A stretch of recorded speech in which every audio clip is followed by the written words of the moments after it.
These are like so balled up. Deborah Armstrong. And keep it going for Devonte Robinson, please.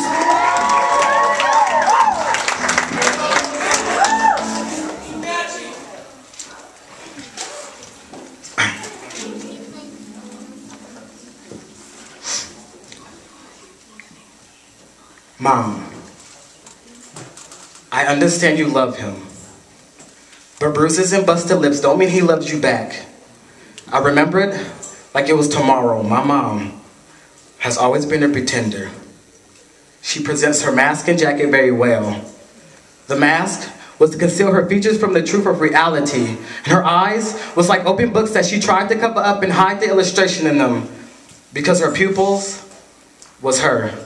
Which like the gateway to her pain, and her iris was like light brown blankets that she wrapped herself in them dreadful nights. And on top of all that, all the lies was like cataract that clouded up her cornea.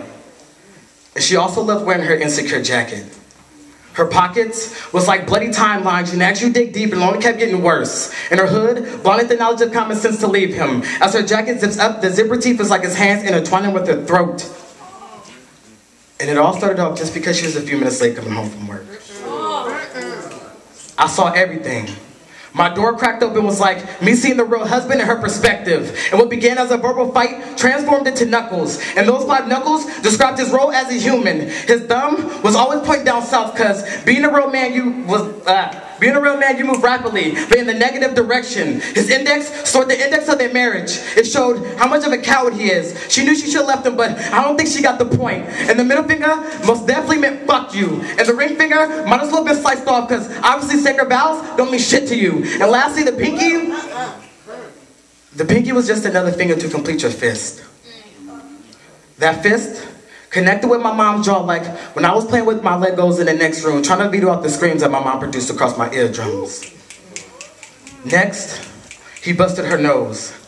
And her blood dots on white countertops was like abstract polka dots, and he placed his palm around her mouth like adolescent girls trying to keep a secret from each other. Her body was leaking out a large blood count. He locked her locks and dragged her like kids trying to migrate a bag that's too heavy for them.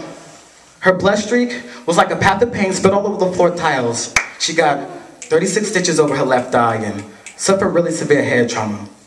Her IV stood for increased virtues that flowed through her independent veins without you. Our heart rhythms were synchronized. That I didn't need no heart monitor to tell me that she was still with me. As she split open her eyes, I shocked her body like a defibrillator with joyful energy, and 2 days later she died from internal bleeding. And I swear, I never felt so lifeless with her. And this memory was tagged with permanent graffiti all over my brain walls, and in return, God gave me the mic as her ears. And Mom, if you're listening, I just want to tell you, I'm sorry. All right.